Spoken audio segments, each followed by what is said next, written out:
Olá, boa noite, meus queridos irmãos e irmãs. Que nesse momento Jesus possa nos envolver a todos. Essa noite nós vamos fazer um comentário a respeito do capítulo 27 do Evangelho segundo o Espiritismo, que tem como título Pedi e obtereis.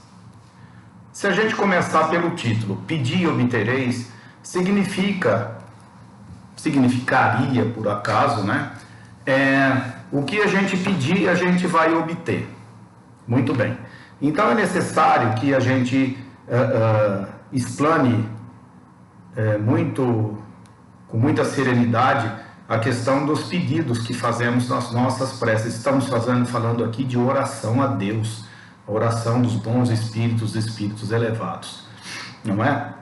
Então, quando a prece ela tem uma qualidade no seu pedido, na sua intenção e na sua emoção, no sentido de que realmente ela serve para nos elevar, para que nós possamos aceitar as condições que nós estamos, seja ela qual for, né? Em termos de agradecimento, muito mais de agradecimento do que de pedido, a prece, ela deve vir do coração, como diz no Evangelho do próprio Jesus, né? Porque uma vez interpelado, Senhor, como é que eu faço para orar? Ele falou, recolha-te diante consigo mesmo, num lugar tranquilo, né? Sossegado, e converse com Deus, porque nós somos fagulhas divinas, nós somos criados por Deus. Então é importante que nós, quando nós dirigimos a oração ao Senhor, que nós façamos isso com a certeza de que nós vamos ser atendidos no sentido do crescimento, do entendimento e na aceitação das nossas condições, seja elas qual for, como eu já disse. Então não adianta a gente começar a falar um monte de coisas, um monte de... né? Vamos falar e do coração nada, é somente da boca para fora. Então a qualidade da prece, ela tem que ser realmente uma intenção para que nos auxilie, né? E a partir daí a gente vai ter a questão chamada eficácia da prece. Quando a prece é realmente dirigida e feita do nosso coração, para que Deus nos dê forças, né, e condições que Ele sempre dá, para que a gente caminhe na nossa evolução, a gente vai realmente conseguir o intento que nós buscamos, no sentido do aprendizado, como eu já disse, né? Eu repito isso porque não adianta a gente pedir, por exemplo, Senhor, eu gostaria muito de fazer a caridade. Permita com que eu ganhe na loteria, né? Seria muito fácil, né, fazer esse pedido. Mas estamos prontos para lidarmos com a fortuna? Qual será a maior prova nossa nessa encarnação ou em outras encarnações? A fortuna ou a pobreza? Porque a pobreza, eu não tenho nada, né? O que eu tiver que dar, eu dou de mim. Isso é a verdadeira caridade. Agora, quando eu sou rico, que eu não tenho necessidade de muito esforço, porque eu nasci num berço de ouro, essa não seria a maior prova? Como é que eu vou ser analisado, né, pela minha consciência? Vamos prestar atenção, pela minha consciência, não é por Deus, né? Porque Deus nos dá e nos deu o livre-arbítrio, a escolha das nossas atitudes, né? Então esse tipo de coisa não adianta, Deus não vai dar para a gente coisas que vão nessa encarnação nos atrapalhar o nosso desenvolvimento, o nosso crescimento, né? Então nessa passagem que diz pedir obtereis, é dito assim, que se Deus é tão bom como um pai, por exemplo, se um filho pede um peixe ao pai, o pai não dá a serpente. Se o filho pede ao pai um pão, ele não dá uma pedra. Mas desde que isso seja uma condição de aprendizado, para que nos auxilie na nossa caminhada. nada de futilidades, nada que vai nos levar à perdição. No sentido de perdição, questão do caminho. Nós não estamos falando de outra coisa. Para que a gente não saia do nosso caminho. Porque a opulência, a riqueza, ela tem o dom de nos corromper. Seria muito fácil a nossa caminhada se nós não precisássemos do esforço. Mas será que Deus nos criou para isso? Para isso? Será que não há necessidade de a gente trabalhar a nossa evolução, o nosso aprendizado, a nossa melhora? Melhora íntima. Melhora como cidadão, como pai, como filho, como irmão, como marido, como esposa. Será que não é nesse sentido que nós devemos procurar a questão do nosso entendimento através da prece? A ação da prece. O que nós esperamos? O que nós buscamos? Qual é o sentido da nossa prece? Qual é a ação que nós buscamos através da prece? É através do sentimento e do pensamento. Eu lembro bem, vou contar para vocês uma historinha. Muitas pessoas, esse nosso irmão já partiu fora do combinado, que ele diz o nosso grande poeta Rolando Boldrin, que ele dizia que numa fazenda muito tempo abandonada, porque era uma fazenda que foi destinada à escravatura, e a fazenda, quando da libertação dos escravos, né, ela acabou falindo por conta dos seus cafezais, que não tinham mais quem cuidava, né? Os negros foram absolvidos, né, e foram procurar, não quero mais, né? E o dono da fazenda jamais ia dar parceria. Então era preferível, né, pela falta de sensibilidade, de amor, naquele momento, né, que nós não somos assim, naquele momento não souberam lidar com isso, porque eles mesmos não estavam presentes, né? E essas terras foram ficando abandonadas, os cafezais, os canaviais, sem cultura, sem trato. E o plano espiritual percebia que vinha desse lugar onde tinha uma capelinha quase ruindo, né, de tão velha que ela não tinha mais manutenção há anos, vinha muito sentimento, vinha muita oração. Então, o mentor, né, pediu uma vez e disse assim para um dos seus subordinados: olha, vem vindo uma vibração tão grande para a gente, de tão carinho, de tanto amor, que a gente precisava descobrir quem é essa pessoa, né? Lógico que eu estou contando isso, é uma história, né? Uma história com E, né? Que o plano espiritual sabe de tudo e Deus sabe de todas as coisas, né? Dos nossos sentimentos e das nossas atitudes e ações. Então diz que um dos anjos enviados do Senhor chegou nesse local, viu a capela, da onde vinha a vibração,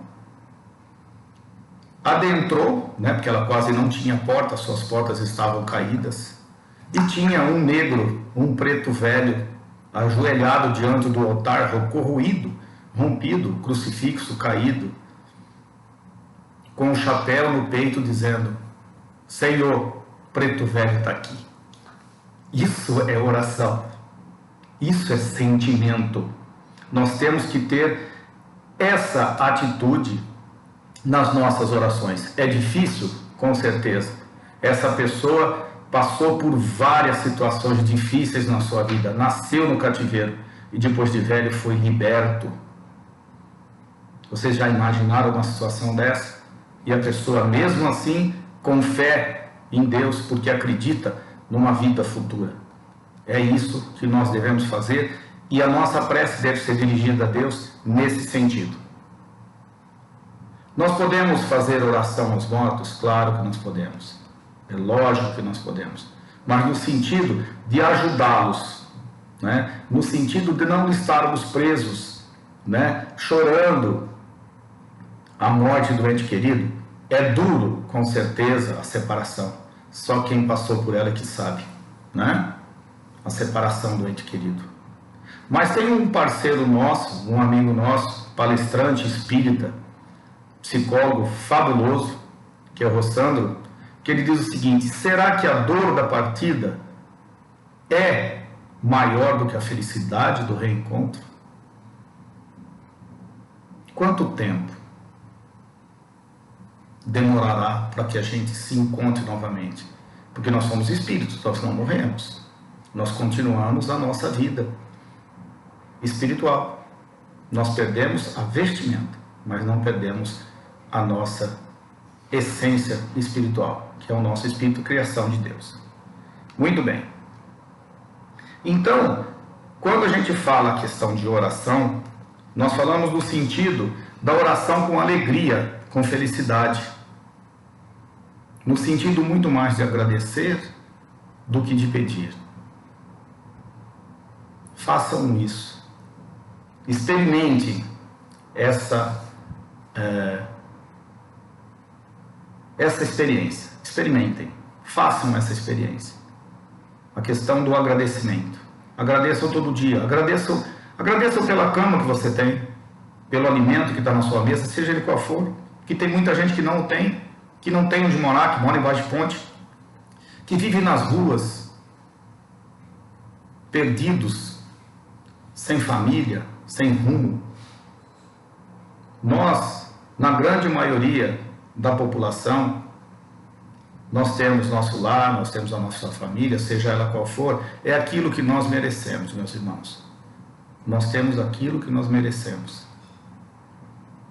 E nós somos responsáveis por tocar isso em frente, levar a nossa vida em frente, através da oração, porque Deus, se a gente botar o nosso sentimento, a nossa alegria, Deus vai nos atender nas nossas necessidades para a nossa melhora. Melhora espiritual, melhora íntima, não é? Para que a gente possa realmente ter suporte para na hora que a gente vem os desafios da vida, na hora da doença, na hora do desencarne do ente querido, ou do nosso próprio desencarne, que a gente não sabe, né? A gente não lembra, não que a gente não sabe como isso ocorre, mas que a gente tenha essa consciência da oração. Uma maneira fabulosa que a gente pode colocar para todos vocês é a questão da oração feita no lar, que é chamado de Evangelho no lar. O Evangelho no lar nada é do que um momento em que você reúne as pessoas da sua família, se for possível, né, num lugar tranquilo, calmo, com uma música bem suave, e você faz uma introspecção. O que significa isso? Você olha para dentro de você. Agradeça. Vamos lembrar de Santo Agostinho no final do dia. Vamos dizer que a gente faça esse evangelho uma vez por semana na nossa casa, tipo 22 horas, que é a hora que a gente faz aqui em casa há algum tempo já. E posso garantir para vocês que é um momento fabuloso de oração, de alegria, de agradecimento. A cobertura, né? O amparo que a gente tem nas nossas dificuldades, né? Então, o Evangelho do Lar é um momento que a gente se reúne com a família. Se não der, reúna-se, faça com você sozinho, que Jesus já disse. Aquela pessoa perguntou para Jesus: como é que eu faço para orar? Você recolha-te, né, contigo mesmo, num lugar escuro, porque sozinho, se não for possível com outras pessoas. Porque aqueles que andam em púlpito, nas praças públicas, que bradam aos ventos a oração, que todo mundo acha muito bonito, que se emociona, essas pessoas já receberam a sua recompensa. E quando você faz isso sozinho, é entre você e o seu Criador, e seu Deus, né? Então, é um momento que você faz em casa nesse sentido. Você pega uma jarra de água, uma jarra, um copo, depende, para que você tome essa água durante a semana inteira. E peça para que na oração essa água seja fluidificada, que contenha ali o bálsamo, é lenitivo para os nossos males físicos e principalmente para os nossos males espirituais, né? Façamos uma leitura de um livro de mensagens, por exemplo, Chico Xavier, pode ser o Fonte Viva, pode ser o Pão Nosso, né? A gente faz uma leitura, né, de abertura, depois a gente lê um trecho do Evangelho segundo o Espiritismo, que é o caso que eu falei para vocês, o capítulo que eu falei, 27, de pedir e obtereis. Pode ser feito um trecho aberto a esse Evangelho aleatoriamente e tenta fazer um entendimento. Leia em voz alta de preferência, para que quando a gente fala, o ouvido é mais próximo ao nosso, para que a gente ouça e aprenda. Comente. Lembrando, é um momento de oração, não é nem uma atividade mediúnica, não é uma sessão mediúnica, não existe nada disso. Esse é um momento de oração no nosso lar. Feito então essa questão, né, da leitura inicial da mensagem e do capítulo do Evangelho, um trecho do capítulo do Evangelho segundo o Espiritismo, façamos o comentário em torno aí de 15, 20 minutos, pode estender até no máximo em 30 minutos, né?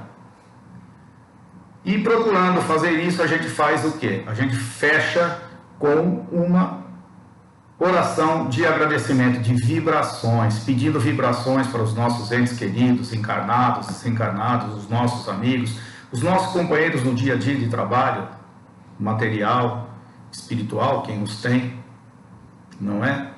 Agradecer pela presença dos companheiros de alto escalão moral, os nossos anjos de guarda, os amigos responsáveis pela segurança, pela limpeza do nosso lar, fluídica, não é?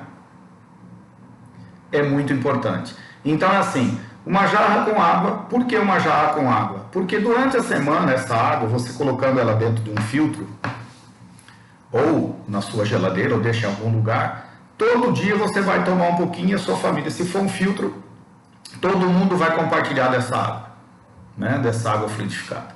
Isso é bastante interessante, né? Então, eu gostaria de terminar falando para vocês duas coisas muito importantes que é em relação ao Evangelho, né? Batuíra, que foi um grande espírito, né? Antônio Carlos, que passou aqui entre nós, um defensor, grande divulgador da doutrina espírita, ele diz o seguinte, num trechinho do Evangelho no lar: o culto do Evangelho em casa, pelo menos uma vez por semana, ser-vos-á uma fonte de alegria e bênçãos. Vou ler de novo. Alegria e bênçãos. Vai nos servir de alegrias e bênçãos. Renovemos o contato com os ensinamentos de Jesus. Esse momento é um momento da gente rever os ensinamentos do nosso Mestre.